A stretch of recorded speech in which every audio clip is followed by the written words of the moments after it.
मैं इस तरह की लापरवाही बर्दाश्त नहीं कर सकता। उसने अपनी उंगलियों से मेज पर जोर देते हुए सामने खड़े एक नौजवान को देखा जो परेशानी से नजरें झुकाकर खड़ा था। उसके होंठ हिले लेकिन हिम्मत नहीं कर पाया और कुछ बोल नहीं पाया, क्योंकि राजवीर के गुस्से के सामने कुछ कह सके इतनी उसकी हिम्मत नहीं थी। राजवीर ने अपनी कुर्सी से उठते हुए अपने कोट को ठीक किया और कहा, अगर आप सबको लगता है कि मैं इस कंपनी को चलाने के लिए आपकी गलतियां बर्दाश्त करूंगा तो आप गलत सोच रहे हैं। मैं इस जगह पर अपनी मेहनत और अपने सख्त उसूलों की वजह से पहुंचा हूं और यहाँ पर हर वो इंसान रहेगा जो मेरी कसौटी पर पूरा उतरेगा, वरना आप सबको मालूम है कि दरवाज़ा कहाँ है। उसने कमरे में मौजूद हर इंसान की तरफ निगाह डालते हुए कहा था और फाइल उठाते हुए कमरे की दरवाजे की तरफ बढ़ा। पीछे बाकी सब वर्कर्स एक दूसरे की तरफ देखने लगे। राजवीर के कदमों की आवाज़ पूरे कमरे में गूंज रही थी और वो दरवाजे तक पहुंच गया, जहां एक शानदार गाड़ी पहले से उसका इंतजार कर रही थी। ड्राइवर ने दरवाज़ा खोला और राजवीर बिना कुछ कहे अंदर बैठ गया। गाड़ी में आज दूसरा ड्राइवर मौजूद था, जबकि इस वक्त तो विनोद अपनी ड्यूटी दिया करता था।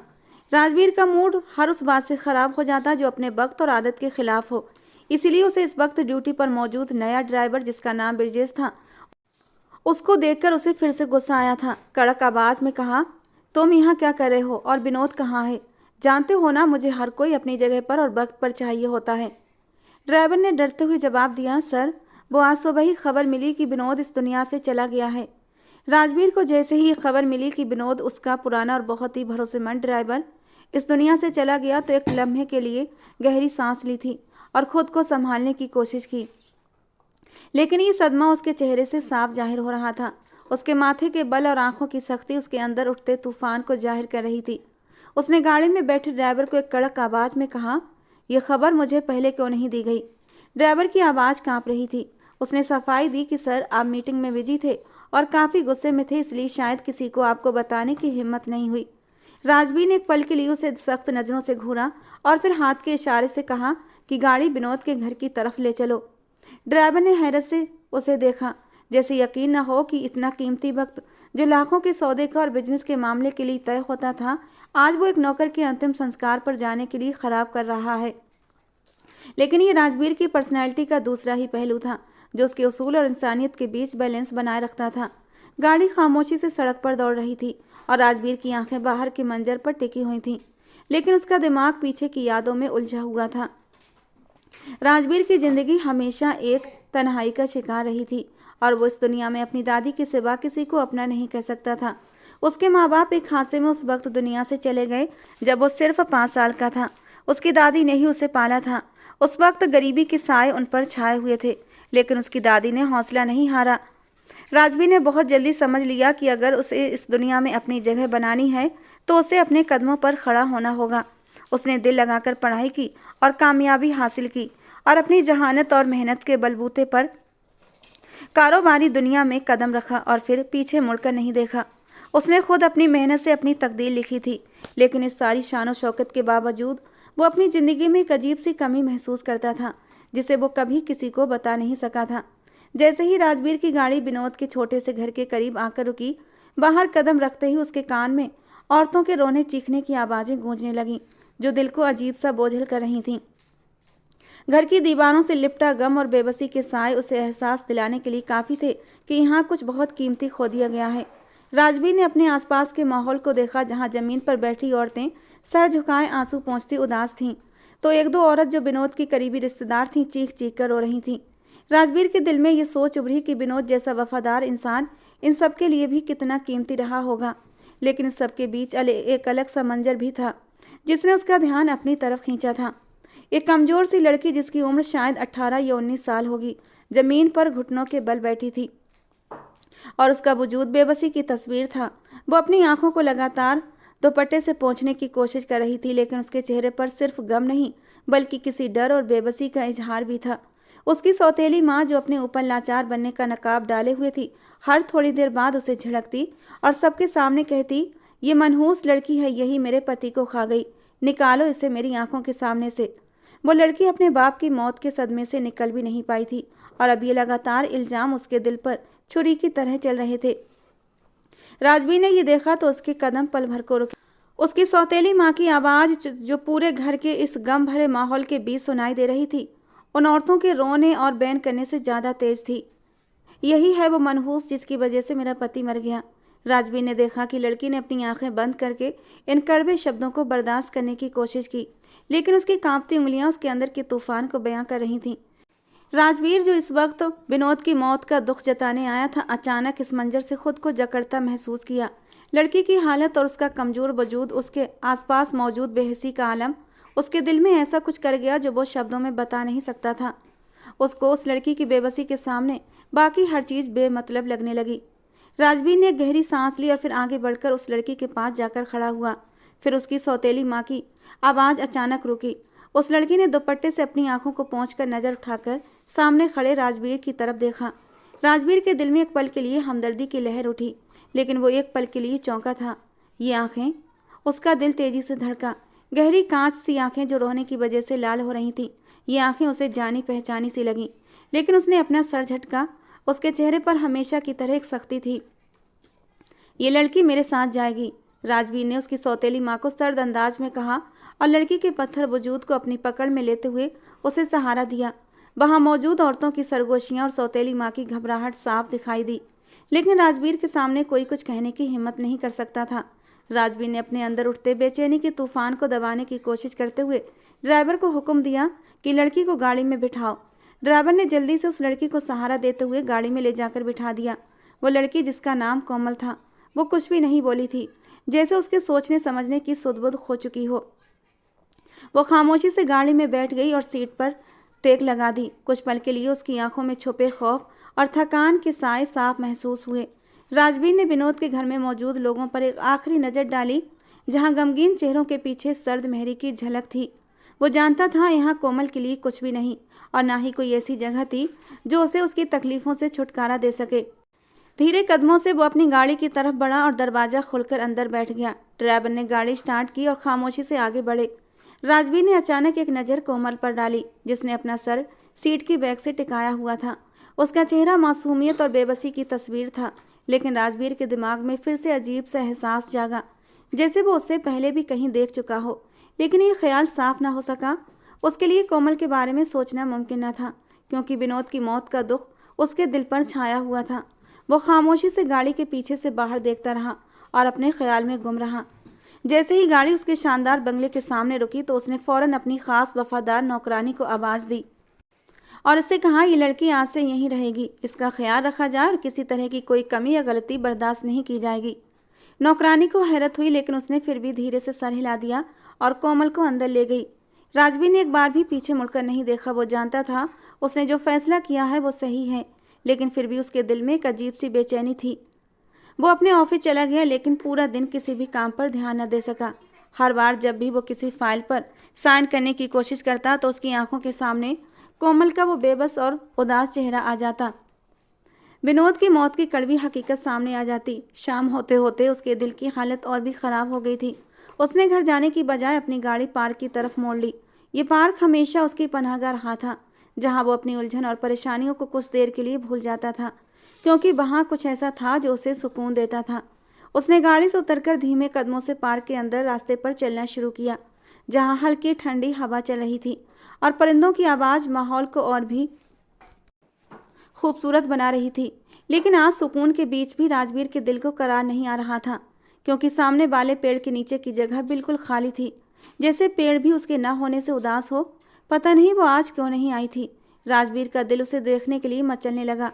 उसके खूबसूरत हाथ जो किताब के पेज को पलटते हुए ऐसा लगता जैसे किसी सुर के तार को छेड़ रहे हों।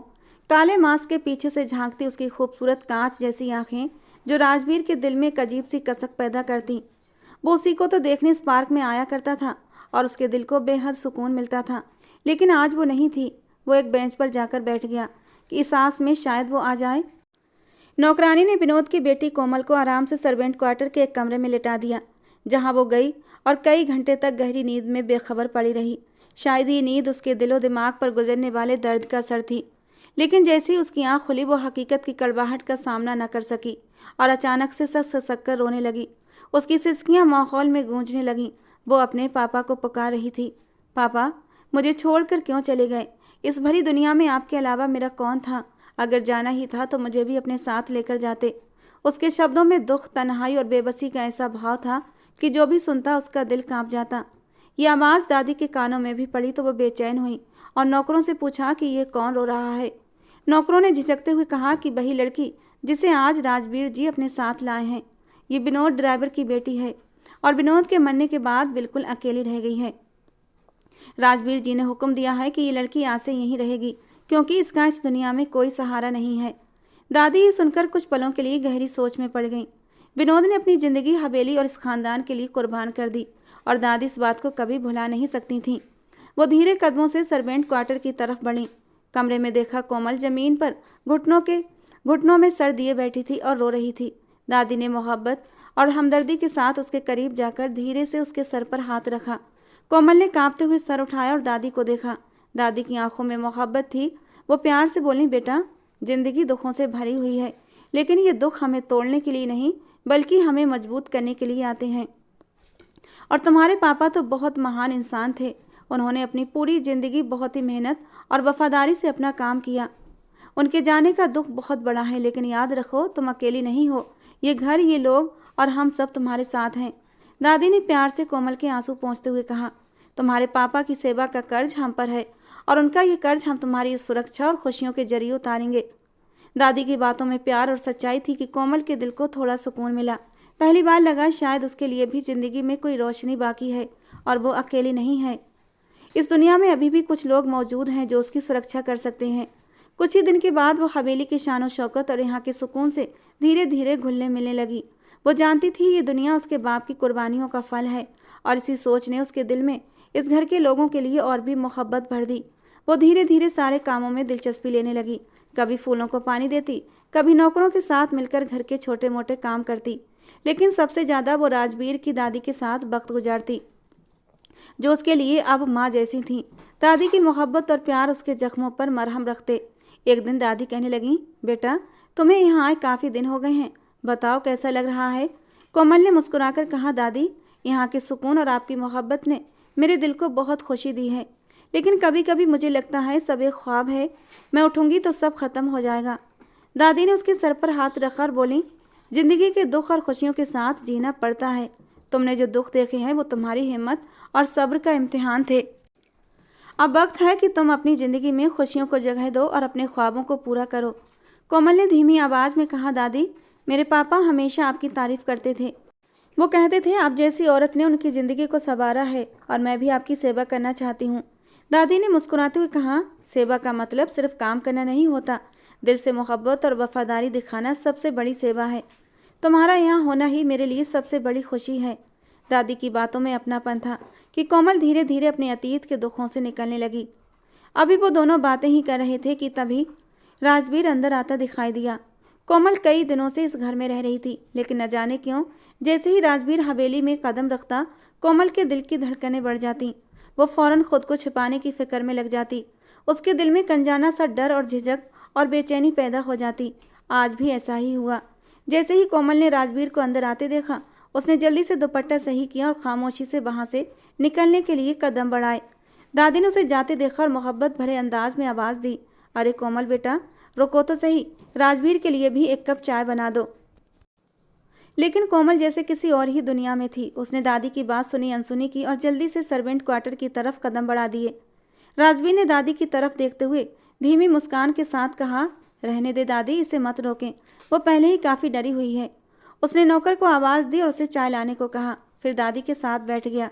दादी आज बहुत खुश दिखाई दे रही थी, बल्कि जब से कोमल इस घर में आई थी दादी खुश रहने लगी थी और राजवीर को बहुत सुकून मिला था ये खुशी देखकर, क्योंकि राजवीर जानता था दादी को हमेशा यही शिकायत रहती थी, इतने बड़े घर में मैं तन्हा अकेली रहती हूँ। दादी तो अक्सर कहती, राजवीर अब तुम शादी कर लो, कब तक मुझे इस खाली घर में रहना पड़ेगा। लेकिन जब से कोमल इस घर में आई थी, दादी की ज़बान से जैसे ये शब्द गायब हो गए थे और ये खुशी राजवीर के दिल को एक सुकून देती थी। हल्के से मुस्कुराते हुए उसने अपना सर झटका, लेकिन उसके आंखों के सामने कोमल का मासूम सा चेहरा घूम गया। वो हमेशा उससे बचने की कोशिश करती थी और ये बात राजवीर ने नोट की थी। दिन यूं ही गुजर रहे थे। कुछ दिनों से राजवीर काफ़ी परेशान था। वो अपने कामों में घिरा हुआ था, लेकिन दादी की तबीयत के कारण अपने कई ज़रूरी काम को नज़रअंदाज कर चुका था। दादी की सेहत उसके लिए सबसे ज़्यादा ज़रूरी थी, लेकिन कोमल के आने के बाद से दादी की हालत अब सुधरने लगी थी। आज वो दादी के पास आया और बहुत ही प्यार से उनका हाथ थामकर उनसे इजाज़त मांगी। वो अमेरिका जाना चाहता था, बहुत ज़रूरी काम से। दादी ने प्यार से उसके सर पर हाथ रखा और कहा, जाओ बेटा, भगवान तुम्हें कामयाब करे। और उसके दिल में सुकून उतर गया कि कोमल यहाँ है, वो दादी का ख्याल रखेगी। इजाज़त मिलते ही राजवीर अपने कमरे में आया, कोट उतार कर बेड पर लेट गया। उसने आंखें बंद की। कई दिनों के बाद उसके दिमाग में एक धुंधली सी तस्वीर झलकने लगी। वही लड़की जिसे देखकर उसके दिल को अनजाना सा सुकून मिलता था। उसकी यादें उसके दिलो दिमाग में एक बार फिर से जाग उठीं। वो लड़की जिसे वो अक्सर उस खास जगह पर देखा करता था जहाँ वो अपनी तन्हाई के पल गुजारता। उसकी आंखों की मासूमियत, बड़ी बड़ी आंखें और उन आंखों पर सजी घनी पलकें और उसके लंबे काले बाल, सब कुछ राजवीर के दिल में छपा था। राजवीर का दिल चाह रहा था वो अपनी मोहब्बत का इजहार करे। अभी तक उसने उसके बारे में कुछ भी तो नहीं जाना था, ना उसका नाम, ना उसका बैकग्राउंड, ना उसकी ज़िंदगी की कहानी। वो हमेशा किताब थामे उस पेड़ के नीचे बैठी होती थी, किसी दूसरी ही दुनिया में गुमसुम। राजवीर ने पिछले 3 महीनों से उस पार्क में नहीं गया था जहाँ वो लड़कियों से मिला करती थी, और आज उसके दिल की बेचैनी उसे बहुत ज़्यादा बेचैन कर रही थी। उसने फैसला कर लिया था वो अमेरिका जाने से पहले एक बार उससे ज़रूर मिलेगा, अपने दिल की बात उसके सामने रखेगा। उसके दिल में एक अजीब सा डर भी था कि अगर वो चला गया और वो लड़की उसे दोबारा न मिली तो फिर क्या होगा। राजवीर अपनी सारी ताकत के बावजूद इस मामले में बेबस महसूस हो रहा था। वो चाहता तो अपनी हैसियत और अपने रुतबे का इस्तेमाल करके एक ही दिन में उस लड़की का पता लगा सकता था, लेकिन वो कुछ भी ऐसा नहीं करना चाहता था जिससे उस लड़की की इज्जत पर बात आए। वो चाहता था वो अपनी मोहब्बत का इजहार इतने खूबसूरत अंदाज में करे कि वो लड़की खुद उसे दिल में जगह दे। उसने सारी तैयारी पूरी कर दी और सोच लिया कि पहले उस लड़की से मिलेगा। वो कई घंटे बेड पर लेटा रहा। उसके दिल में मोहब्बत का समंदर था और उसके दिमाग में सिर्फ एक ही ख्याल था, वो जल्दी ही उससे मिलकर उसे अपनी ज़िंदगी का सबसे बड़ा कदम उठाएगा, उसे अपना हमसफ़र बनाएगा। उस लड़की को याद करते हुए उसके चेहरे पर एक दिल फरेब सी मुस्कान आई थी। वो जल्दी से तैयार हुआ और अपने ख़ास अंदाज के साथ उससे मिलने के लिए उसी पार्क की तरफ रवाना हुआ। वो लड़की हमेशा किताबों में गुम रहती थी। कई बार राजवीर सोचता था आखिर वो कौन सी किताबें पढ़ती है, लेकिन उसके सवाल का जवाब उसे नहीं मिला था। कमरे से बाहर निकला तो दादी ने उसे नाश्ते के लिए बुलाया। दादी हमेशा की तरह प्यार से बोली, राजवीर आओ बेटा, नाश्ता कर लो। लेकिन राजवीर के दिल में किसी और की याद ऐसे शोर मचा रही थी कि उसने दादी को जवाब दिया, दादी बहुत ज़रूरी काम से जा रहा हूँ, आप मुझे आशीर्वाद दें कि मुझे कामयाबी मिले। दादी ने उसके सर पर हाथ रखकर उसे आशीर्वाद दिया। कोमल जो किचन में खड़ी गर्मा गर्म पराठे बना रही थी, वो जल्दी जल्दी काम निपटाने लगी कि राजवीर के लिए भी नाश्ता भिजवा सके। लेकिन राजवीर ने एक नज़र भी उधर नहीं डाली थी और जल्दी से घर से निकल गया। कोमल ने किचन की खिड़की से झांक कर देखा और उसकी नज़रें राजवीर के चेहरे पर जाकर ठहर गईं, जो आज बाकी किसी शहजादे से कम नहीं लग रहा था। उसका दिल अचानक ही धड़कने लगा, लेकिन कोमल ने फ़ौरन अपनी नज़रें झुकाईं। वो अपने दिल में आने वाले किसी भी जज्बात को फ़ौरन झटक देती, क्योंकि वो राजवीर के बारे में कुछ गलत सोच ही नहीं सकती थी। लेकिन पता नहीं आज जब उसकी नज़रों का टकराव राजवीर की नज़रों से हुआ तो उसके दिल ने बगावत कर दी। पहली बार उसकी नज़रों ने उसके साथ दगा कर दिया और वो राजवीर के ऊपर से हटना भूल गई।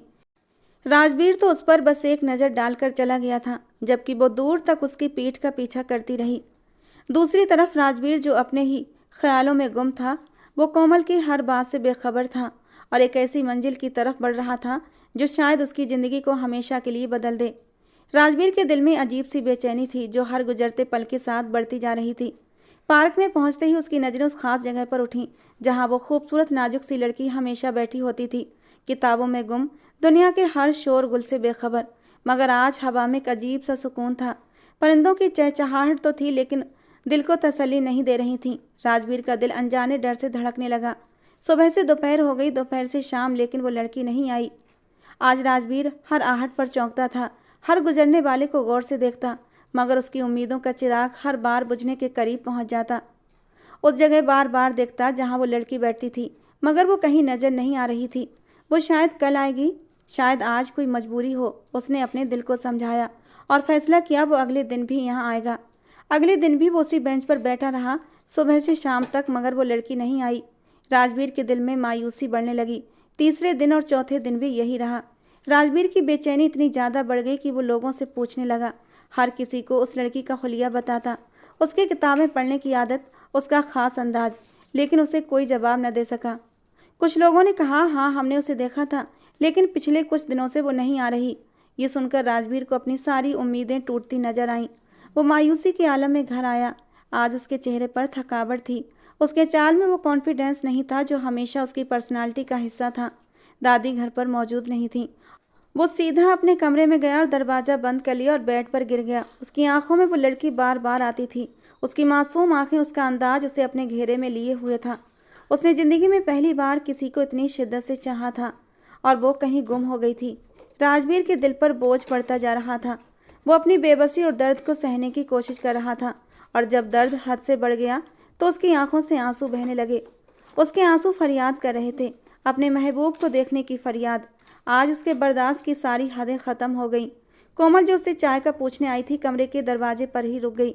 उसने राजवीर की सिसकियां सुनी और जैसे कोमल का दिल किसी ने मुट्ठी में जकड़ लिया। वो कई पल दरवाजे के बाहर खड़ी रही, अपने दिल में पैदा होने वाले सवालों का जवाब ढूंढने की कोशिश करती रही कि आखिर ऐसा क्या हुआ जिसने राजवीर जैसे मजबूत इंसान को तोड़कर रख दिया। वो जो हमेशा दूसरों के दुखों का इलाज करता था, आज खुद इतनी तकलीफ में था कि उसके आंसू रुकने का नाम नहीं ले रहे थे।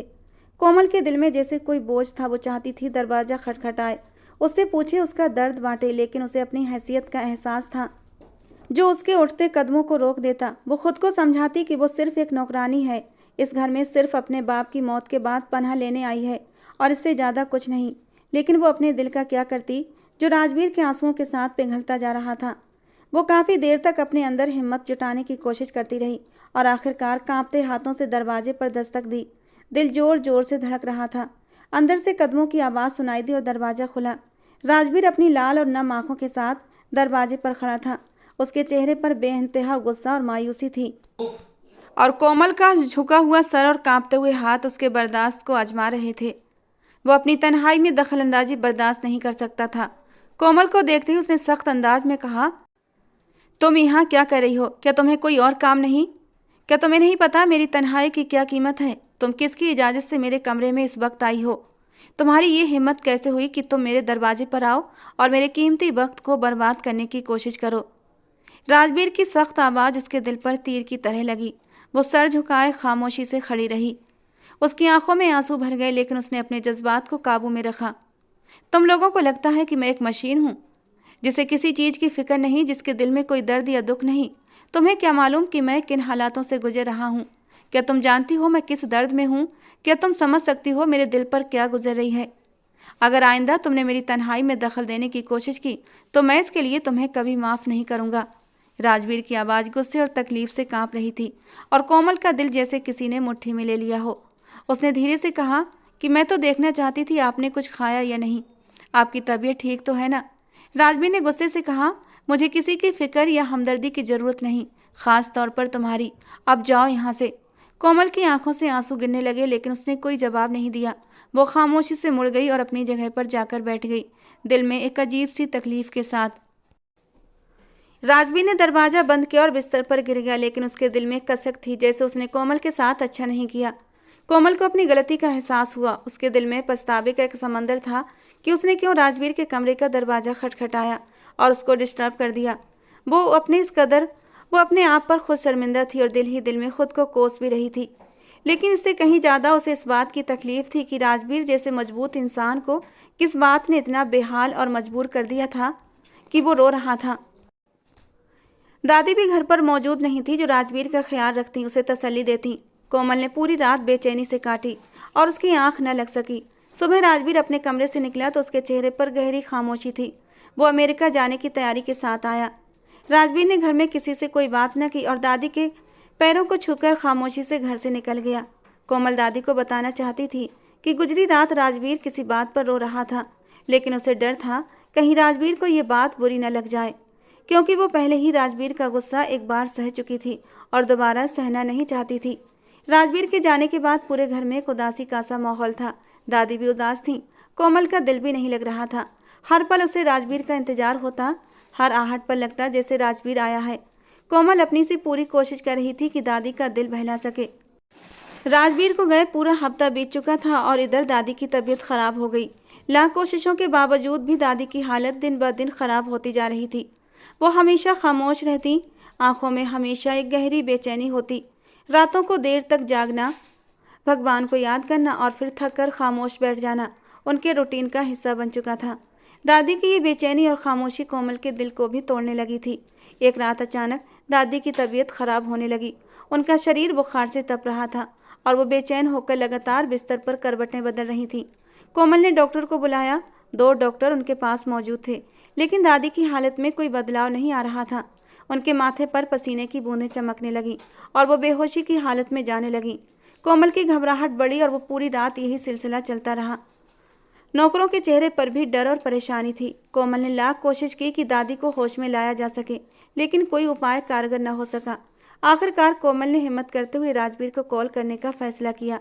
वो जानती थी ये खबर उसे बहुत परेशान कर देगी, लेकिन हालात अब उसके कंट्रोल से बाहर हो चुके थे और इंतजार करना मुमकिन नहीं था। राजवीर ने जैसे ही कोमल की कॉल सुनी, दादी की हालत के बारे में सुना, वो परेशानी से कांप उठा। उसकी आवाज़ में एक बेचैनी थी। कोमल ने उसे दादी की हालत के बारे में बताया तो वो घबराते हुए बोला, भगवान के लिए तुमसे हाथ जोड़कर विनती है, मेरी दादी का बहुत ख्याल रखना। मैं जल्द से जल्द यहाँ से निकलने की कोशिश करता हूँ, लेकिन फिर भी मुझे पहुँचने में एक दिन का वक्त तो लग ही जाएगा। कोमल ने उसे तसल्ली दी और वादा किया कि वो दादी का पूरा ख्याल रखेगी। आप चिंता मत करें, दादी को कुछ नहीं होगा। मैं अपनी जान लगा दूंगी दादी की देखभाल में। फ़ोन रखकर वो दादी के कमरे में वापस आई। उनके माथे पर गीला कपड़ा रखा और उनके साथ बैठकर भगवान से उनके सेहत के लिए प्रार्थना करने लगी। जबकि राजवीर का दिल बेचैन हो रहा था। वो बार बार फ़ोन करके दादी की हालत के बारे में पूछता और कोमल का धन्यवाद करता और कहता, तुमने दादी का बहुत अच्छे से ख्याल रखना है, अब भी मेरी गैर मौजूदगी में उनका ख्याल रखना। जबकि कोमल ने उसे खामोश करा दिया, ये कहकर कि आप मुझे शर्मिंदा ना करें, दादी का ख्याल रखना मेरा फ़र्ज भी है और खुशी भी। आप लोगों ने मेरे ऊपर बहुत एहसान किए हैं और मैं मरते दम तक दादी का ख्याल रखूंगी। मेरी तरफ से आपको शिकायत नहीं मिलेगी। ये कहते कहते कोमल खामोश हो गई। उस दिन बात करते करते राजवीर का रवैया उसके साथ बहुत नरम था और उसे थोड़ी सी हिम्मत मिली थी। फिर हिम्मत करते हुए वो एक सवाल कर बैठी जो उसके दिल में न जाने कब से घूम रहा था। राजवीर जी, बस एक सवाल का जवाब चाहिए जो मुझे अंदर ही अंदर कचोट रहा है। आप जैसा मजबूत मर्द आखिर उस दिन क्यों रोया था? ऐसा क्या हुआ था? उसने पूछ तो लिया था, लेकिन अब घबरा रही थी कि कहीं राजवीर उस पर गुस्सा न करने लगे। लेकिन वो हैरान हुई कि राजवीर ने उस पर गुस्सा नहीं किया था, बल्कि कहा कि मैं तुम्हें ज़रूर बताऊंगा कि उस रात मेरे साथ क्या हुआ था, मैं क्यों इस कदर कमज़ोर हो गया था। लेकिन फ़िलहाल तुम दादी की देखभाल करो, वो ठीक हो जाएं और मैं उनके पास आ सकूं। तुमने जिस तरह मेरा साथ दिया, दादी का ख्याल रखा, उसके लिए मेरे पास शब्द नहीं है। तुम्हारी वफादारी और सच्चाई मेरी नज़रों में तुम्हें बहुत ऊंचे स्थान पर बिठा चुकी है। दादी की हालत अब धीरे धीरे सुधरने लगी थी और कोमल ने अपनी पूरी कोशिश से ये साबित कर दिया था कि वो सिर्फ एक नौकरानी नहीं बल्कि इस घर का हिस्सा है। दादी ने तो फ़ोन पर राजवीर से कहा था, बेटा तुम अपना काम ख़त्म करके ही आना, मेरी तबीयत अब पहले से बेहतर है, कोमल मेरा बहुत ध्यान रखती है। राजवीर ने दादी की आवाज़ सुनी तो सुकून का सांस लिया। दादी आप अपना ख्याल रखना, मैं जल्दी ही आने की कोशिश करूँगा। ये कहकर उसने फ़ोन कोमल को देने को कहा। उसने एक बार फिर कोमल को थैंक्स कहा था। दादी पर दवा का असर होने लगा था और वो सोने लगी। उन्हें सोता देख कोमल चुपचाप अपने कमरे में चली गई। अचानक उसे ख्याल आया कि उसका वो सामान जो उसकी सौतेली माँ ने हवेली में भिजवाया था अब तक नहीं खोला था। जैसे ही उसने संदूक का ढक्कन उठाया, पुरानी यादें एक झोंके की सूरत में उसके सामने आईं। उसे अपनी पसंदीदा किताबें नजर आईं, जिन्हें देखते ही कोमल का दिल अजीब सी खुशी से भर गया। इन किताबों के हर पेज के साथ उसका अतीत छिपा हुआ था। वो दिन जब जिंदगी के गमों का साया उस पर नहीं पड़ा था और वो कई घंटे किताबों की दुनिया में खोई रहती थी। विनोद की मौत के बाद उसने उन किताबों को हाथ तक नहीं लगाया था, लेकिन आज जैसे ही उसकी नज़रें उन किताबों पर पड़ी, दिल ने कहा कि इन पेजों के साथ बैठकर कुछ वक्त गुजारा जाए। वो अपनी किताब लेकर हवेली से बाहर निकल आई और उसी पार्क में चली आई जहाँ वो पहले बैठा करती थी और फिर अपनी पसंदीदा जगह पर जा बैठी। वो किताब के पेज पलटती रही और हर शब्द के साथ उसकी आत्मा तक सुकून पाती गई। ये एक लंबे अरसे बाद का पल था जब कोमल को वाकई सुकून मिला था और वो अपने ख्यालों के बाहर से आज़ाद होकर किसी और ही दुनिया में पहुंच गई थी। किताब बंद करते हुए उसने महसूस किया कि वक्त बहुत गुजर चुका है। वो जल्दी से वापस हवेली की तरफ बढ़ गई। दादी जाग चुकी थी, उनके चेहरे पर हल्की सी थकान थी, लेकिन वो पहले से बेहतर लग रही थी। दादी ने कहा कि राजवीर आने वाला है। उसके चेहरे पर एक बेचैनी सी छा गई। वो तो अब तक बेपरवाह से अंदाज में घूम रही थी। फौरन से अपने दुपट्टे को खोलकर खुद को छिपा लिया। कोमल का हमेशा से यही रूटीन था कि वो आज तक राजवीर के सामने अपने आप को छुपा कर ही रखती थी। शायद वो अपने चेहरे के जज्बात, अपने चेहरे के रंग राजवीर के सामने जाहिर नहीं करना चाहती थी। जैसे ही राजवीर हवेली में दाखिल हुआ, वो दादी के पास आकर उनसे लिपट गया और उनकी खैरियत पूछने लगा। कोमल एक तरफ खामोश बैठी थी। उसकी नज़रें झुकी हुई थीं। राजवीर ने उसको थैंक्स कहा, लेकिन वो खामोश रही। थोड़ी देर बाद राजवीर अपने कमरे में चला गया। दादी ने कोमल को कहा कि राजवीर को आराम करने देना, कोई भी उसे डिस्टर्ब मत करना। दादी ये कहकर आराम करने के लिए लेट गई। अब वो अकेली रह गई तो दोबारा पार्क में जाकर अपनी पसंदीदा जगह पर किताबें लेकर बैठ गई। वो किताब के पन्ने पलट रही थी, लेकिन उसे मालूम नहीं था कि राजवीर इस वक्त अपने कमरे में आराम करने की बजाय घर से निकल चुका है। राजवीर का दिल अब भी उस लड़की की तलाश में लगा था, जिसे वो बाहर जाने से पहले भी ढूंढने की कोशिश कर रहा था। वो उसी पार्क की तरफ आ गया जहां वो अक्सर उसे देखा करता था। जैसे ही वो वहां पहुंचा, एक नज़र में वही लड़की उसे दिखाई दी थी। किताब हाथ में लिए बैठी अपनी ही दुनिया में गुम थी। उसके लंबे काले बाल उसके चेहरे के दोनों तरफ बिखरे हुए थे और हवा के झोंके उन बालों से खेल रहे थे। राजवीर ने दिल में ठान लिया कि आज वो बिल्कुल भी समय बर्बाद नहीं करेगा और अपनी मोहब्बत का इजहार कर देगा। वो धीरे से उसके करीब गया, प्यार से कहा, सुनिए। इस आवाज़ पर लड़की ने चौंक कर पलट कर देखा। जैसे ही उसने सर उठाया, राजवीर को पहचान लिया। उसकी आंखों में हैरत और झिझक की लहर थी। उसके लबों से निकला, राजवीर जी। उसने जल्दी से अपनी नजरें झुकाई, जबकि ये मंजर देखते ही राजवीर के दिल की धड़कन जैसे रुक गई, पैरों तले से जमीन निकल गई। वो समझ गया ये कोई और नहीं बल्कि कोमल ही थी। इस खुलासे पर राजवीर को हैरत के साथ गहरे सुकून का एहसास हुआ। राजवीर दिल ही दिल में अपनी किस्मत पर हैरान होने लगा। राजवीर ने धीरे से कोमल की तरफ देखा और धड़कते दिल के साथ वो शब्द कहे जिन्हें कहने की हिम्मत वो इतने दिनों से जमा कर रहा था। कोमल, ये तुम ही थी जिसे मैं इस पार्क में हर रोज़ किताब पढ़ते देखा करता था, और तुम्हारी मोहब्बत मेरे दिल में इतनी गहरी उतर गई थी कि मैं तुम्हें अपनी ज़िंदगी का हिस्सा बनाने वाला था। कोमल, जो अपने हाथों में किताब थामे खड़ी थी, एक पल के लिए पत्थर हो गई। उसके दिल की धड़कनें जैसे रुक गईं। वो बहुत ही हैरानी और बेयकीनी की हालत में राजवीर की तरफ देखने लगी, जैसे ये सोच रही हो, क्या ये वही राजवीर है जो हमेशा अपने काम में मगन रहता था? क्या वाकई जो कह रहा था वो दिल से कह रहा था? कोमल ने धीरे से कहा, राजवीर जी, ये बात वाकई मेरी समझ से बाहर है कि आपको मुझ जैसी आम सी लड़की से मोहब्बत कैसे हो सकती है। लेकिन राजवीर ने कोमल की बात को बीच में काटते हुए कहा, कोमल, तुमने कभी अपनी आंखों से अपनी खूबियों को नहीं देखा। तुम्हारी सादगी, तुम्हारी नरम दिली और तुम्हारी पर्सनालिटी ने मेरी आत्मा को छू लिया है। तुम्हें देखकर मुझे हमेशा सुकून मिलता है और तुम्हारे बगैर ये दुनिया जैसे अधूरी है। कोमल की आंखों में हैरत और खुशी के आंसू थे। उसने नरमी से कहा, राजवीर जी, मैं तो आपको हमेशा ही आसमान पर किसी चांद की तरह देखती थी। मैंने कभी सोचा भी नहीं था कि आप मुझ जैसी लड़की के बारे में इस तरह सोच सकते हैं। राजवीर ने कोमल के करीब आते हुए कहा, कोमल, ये सब कुछ भगवान की मर्जी है कि तुम मेरे करीब आओ और मैं तुम्हें अपनी ज़िंदगी का हिस्सा बनाऊं।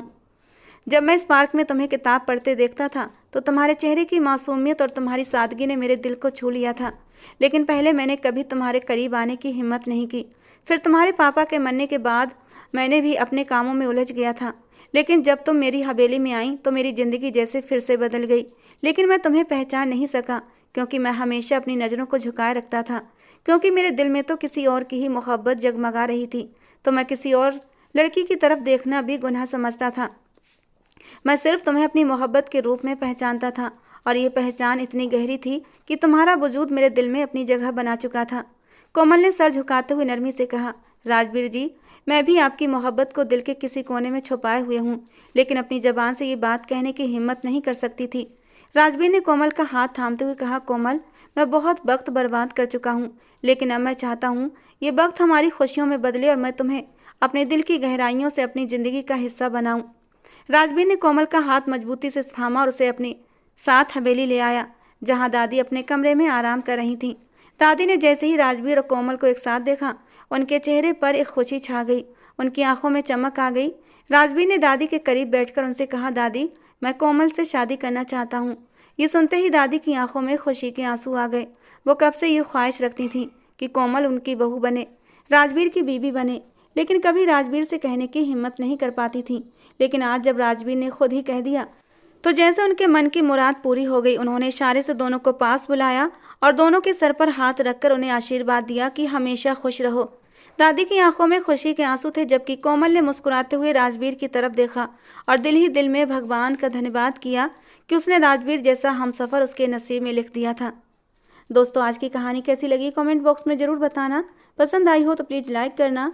रोज़ एक नई कहानी सुनने के लिए हमारे चैनल को सब्सक्राइब करना। मिलते हैं दोस्तों एक नई रोमांटिक कहानी के साथ।